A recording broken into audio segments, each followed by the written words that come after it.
নমস্কার। আমাদের আজকের গল্প বিভূতিভূষণ বন্দ্যোপাধ্যায়ের বউচণ্ডীর মাঠ। গ্রামের বাঁওড়ের মধ্যে নৌকা ঢুকেই জল ঝাঁঝির দামে আটকে গেল। কানুনগো হেমেনবাবু বললেন, বাবলা গাছটার গায়ে কাছি জড়িয়ে বেঁধে নাও। বাইরের নদীতে ভাটার টান ধরেছে। নাটা কাটার ঝোপের নিচের জল সরে গিয়ে একটু একটু করে কাদা বার হচ্ছে। হেমেনবাবু বললেন, একটুখানি নেমে দেখবেন না কোথায় পিন খোলা হয়েছে? যত শিগগির খানাপুরিটা শেষ হয়ে যায়। এমন সুন্দর বিকেলটাতে আর কাজ করতে ইচ্ছা হলো না। পিছনের নৌকা থেকে লোকজনেরা নেমে জায়গা ঠিক করে সেখানে তাঁবু ফেলবে। জরিপের বড় সাহেবের শিগগির সদর থেকে আসবার কথা, কাজে যত তাড়াতাড়ি কাজ আরম্ভ হয় সকলের সেই দিকেই ঝোঁক। সাব ডেপুটি নৃপেনবাবু কাজ শেখবার জন্য এইবার প্রথম খানাপুরীর কাজে এসেছিলেন। বয়স বেশি না, ছোকরা, কিন্তু মাঝ নদীতে নৌকা দুললেই তার অত্যন্ত ভয় হচ্ছিল। বোধহয় ভয়কে ফাঁকি দেওয়ার জন্যেই তিনি এতক্ষণ ছইয়ের মধ্যে ঘুমিয়ে পড়বার ভান করে শুয়েছিলেন। এবার ডাঙায় নৌকা লাগাতে তিনি ছইয়ের ভেতর থেকে বার হয়ে এলেন এবং একটু পরে হেমেনবাবুর সঙ্গে কথায় কথায় কি নিয়ে বেশ একটু তর্ক শুরু করলেন। নৃপেনবাবুকে বললুম, টেনান্সি অ্যাক্ট কচকচি তার দরকার নেই, তার চেয়ে বরং চলুন নেমে তাঁবুর জায়গা ঠিক করা যাক। কাল সকালেই যাতে কাজ আরম্ভ করা যায়। চৈত্র মাস যায় যায়। গ্রাম্য নদীটির দুপার ভরে সবুজ লতানো গাছে নীল পাপড়ির বন অপরাজিতা ফুল ফুটে আছে। বাঁশঝাড় কোথাও জলের ধারে নত হয়ে পড়েছে। তলায় আকন্দ ঘেটু ফুলের বন ফুলের ডালি মাথায় নিয়ে ঝিরঝিরে বাতাসে মাথা দোলাচ্ছে। দুধারে রোদ পোড়া কটা ঘাসওয়ালা মাঠের মাঝে মাঝে পত্রবিরল বাবলা গাছে গাং শালিকের ঝাঁক কিচকিচ করছে। নদীর বাঁ পাড়ের গায়ে গর্তের মধ্যে তাদের বাসা। মাকাল লতার ঝোপের তলায় জলের ধারে কোথাও উঁচু উঁচু বন মূল্যের ঝাড়, তাদের কুচো কুচো হলদে ফুল থেকে জায়ফলের মতো একটা ঘন গন্ধ উঠছে। বেলা আরেকটু পড়লে আমরা সেই বাঁওড়ের ধারের মাঠে তাঁবুর জায়গা কোথায় ঠিক হবে দেখতে গেলুম। নদীর ধার থেকে গ্রাম একটু দূরে হলেও গ্রামের মেয়েরা নদীতেই জল নিতে আসে। আমাদের যেখানে নৌকাখানা বাঁধা হয়েছিল তার বাঁ ধারে খানিকটা দূরে মাটিতে ধাপ কাটা কাঁচা ঘাট। গ্রামের একজন বৃদ্ধ বোধহয় নদীতে গ্রীষ্মের দিনের বৈকালের স্নান করতে আসছিলেন। তাকে আমরা জিজ্ঞাসা করলুম, রসুলপুর কোন গাঁখানার নাম মশাই? সামনের এটা না ওই পাশে? তিনি বললেন, আগে না, এটা হলো কুমুরে, পাশের ওটা আমডাঙ্গা, আর রসুলপুর হলো এ গাঁগুলোর পেছনে। কোষ দুই তফাৎ। আপনারা? আমাদের পরিচয় শুনে বৃদ্ধ বললেন, এই মাঠটাতেই আপনারা তাঁবু ফেলবেন?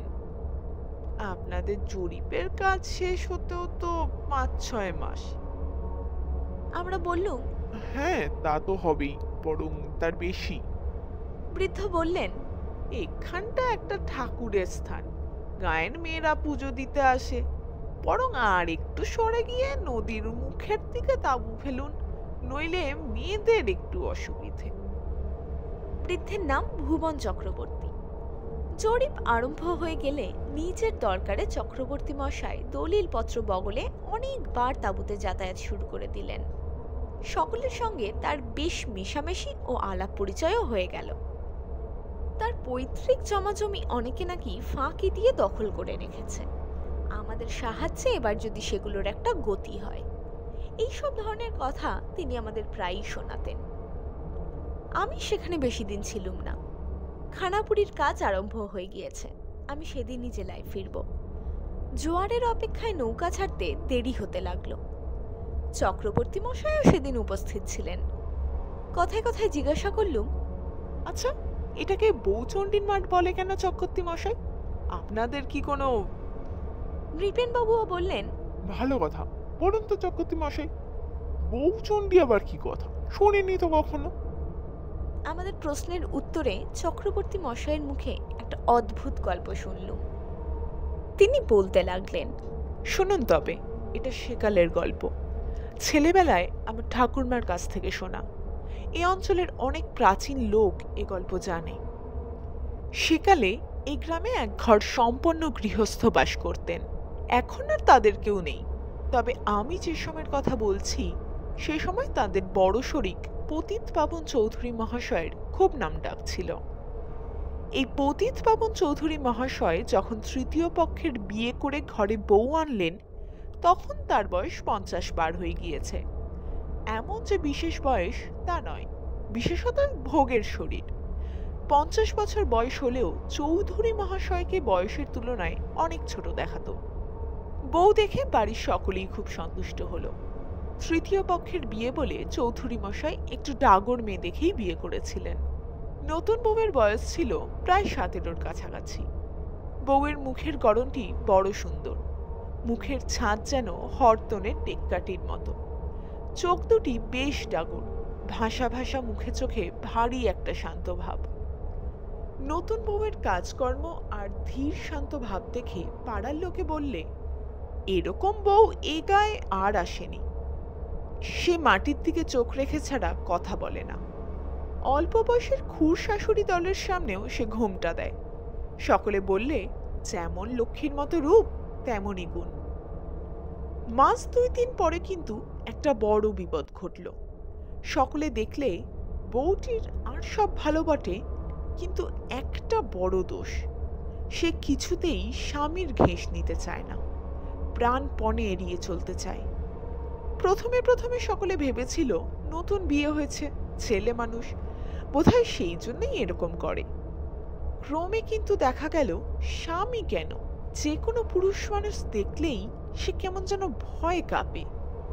বাড়িতে যেদিন যজ্ঞে কি অন্য কোনো বড় কাজকর্মে প্রচুর বাইরের লোকের ভিড় হয় সেদিন সে ঘরের থেকে আর বাড়ি হয় না।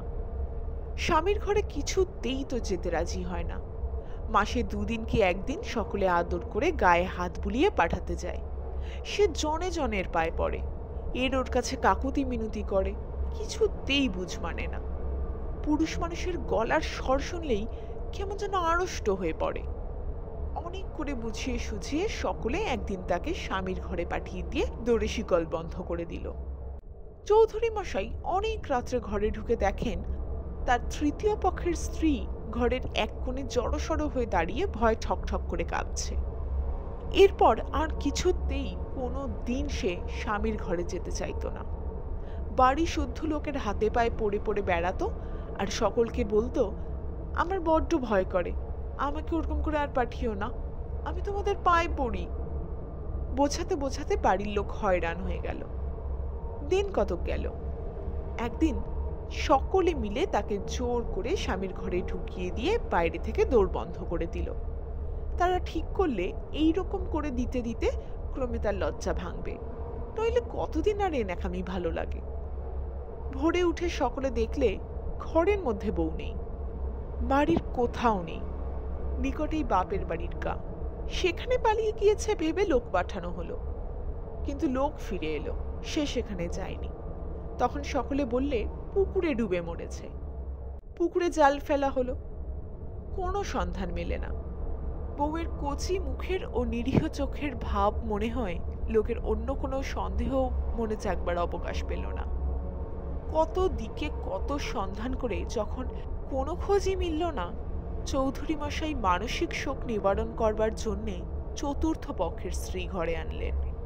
অজপাড়াগা নতুন একটা কিছু বড় ঘটে না। অনেকদিন এটা নিয়ে নাড়াচাড়া চলল, তারপর ক্রমে সেটা কেটে গিয়ে গ্রাম ঠান্ডা হলো।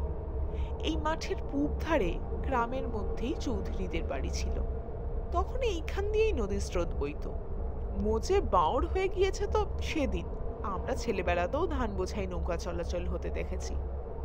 ক্রমে চৌধুরীদের সব মরে হেজে গেল। শেষ পর্যন্ত বংশে একজনকে ছিল, কিন্তু সে উঠে অন্য কোথাও বাস করল। এসব অনেক বছর আগেকার কথা, 70-80 বছর খুব হবে। সেই থেকে কিন্তু আজ পর্যন্ত এই মাঠে বড় একটা অদ্ভুত ব্যাপার ঘটে শোনা যায়। এই ফাল্গুন চৈত্র মাসে যখন খুব গরম পড়ে তখন রাখালেরা গরু চড়াতে এসে দূর থেকে কতদিন দেখেছে মাঠের ধারে বনের মধ্যে নিভৃত দুপুরে বাঁশবনের ছায়ায় কে যেন শুয়ে আছে। কাছে গেলে কেউ কখনো দেখতে পায়নি। কতদিন সন্ধ্যার সময় তারা গরুর দল নিয়ে গ্রামের মধ্যে যেতে যেতে শুনেছে অন্ধকার ঝোপের মধ্যে যেন একটা চাপা কান্নার রব উঠছে। সমুখ জ্যোৎস্না রাতে অনেকে নদীর ঘাট থেকে ফেরবার পথে ছাতিম গাছের নিচুর ডালের তলা দিয়ে যেতে যেতে দেখেছে দূর মাঠে সন্ধ্যার আবছায়া জ্যোৎস্নার মধ্যে দিয়ে সাদা কাপড় পরে কে যেন ক্রমেই দূরে চলে যাচ্ছে। তার সমস্ত গায়ের সাদা কাপড়ে জ্যোৎস্না পরে চিকমিক করতে থাকে। মাঠে যখন সন্ধ্যা ঘনিয়ে আসে তখন ফুলে ভরা নাগকেশর গাছের তলায় দাঁড়িয়ে ভালো করে দেখলে মনে হয় কে খানিকটা আগে এইখানে দাঁড়িয়েই ডাল নিচু করে ফুল পেড়ে নিয়েছে। তার ছোট ছোট পায়ের দাগ ঝোপ যেখানে বড় ঘন সেই দিকে চলে গিয়েছে। মাঠের ধারে এই ছাতিম গাছের তলায় উলোচণ্ডীতলা। চৈত্র সংক্রান্তিতে গ্রামবধূরা পিঠে কাঁচা দুধ আর নতুন আখের গুড় নিয়ে বৌচণ্ডীর পুজো দিতে আসে। বৌচণ্ডী সকলের মঙ্গল করেন, অসুখ হলে সারিয়ে দেন। নতুন প্রসূতির স্তনে দুধ শুকিয়ে গেলে ওর কাছে পুজো দিলে আবার দুধ হয়। কচি ছেলের সর্দি সারে। ছেলে বিদেশে থাকবার সময় চিঠি আসতে দেরি হলে পুজো মানত করার পরই শিগগির সুসংবাদ আসে। মেয়েদের বিপদে আপদে তিনি সকলকে বিপদ আপদ থেকে উদ্ধার করে থাকেন। চক্রবর্তী মহাশয়ের গল্প শেষ হলো। তারপর আরও নানান কথাবার্তার পর তিনিও আর সকলে উঠে চলে গেলেন। বেলা বেশ পড়ে এসেছে। সন্ধ্যার বাতাসে ছাতিম বনে সুরসুর শব্দ হচ্ছে। গ্রামের মাঠটা অনেক দূর পর্যন্ত উঁচু নিচু ঢিবি আর ঘেটু ফুলের বনে একেবারে ভরা। বাদিকে দূরে একটা পুরনো ইটের বাজার খানিকটা ঘন শিউলি গাছের সারির মধ্যে দিয়ে চোখে পড়ে। নৌকার গলুইয়ে বসে আসন্ন সন্ধ্যায় ৮০ বছরের আগেকার পলাতকা গ্রাম্যবধূর ইতিহাসটা ভাবতে লাগলুম। মাঠের উঁচু ঢিবির ওপরকার ঘেটু ফুলের ঘন বনের দিকে চেয়ে মনে হলো যে সারা দিনমান সে হয়তো ওর মধ্যে লুকিয়ে বসে থাকে, কেবল গভীর রাত্রে লুকোনো জায়গা থেকে বেরিয়ে আসে। মাঠের মধ্যের বটগাছের তলায় চুপ করে বসে আকাশের তারার দিকে চাই। পাশের ঝোপের ফুটন্ত বন অপরাজিতা ফুলের রঙের সঙ্গে রং মিলিয়ে নদী বয়ে যায়। ছাতিম বনের পাখিরা ঘুমের ঘোরে গান গেয়ে ওঠে।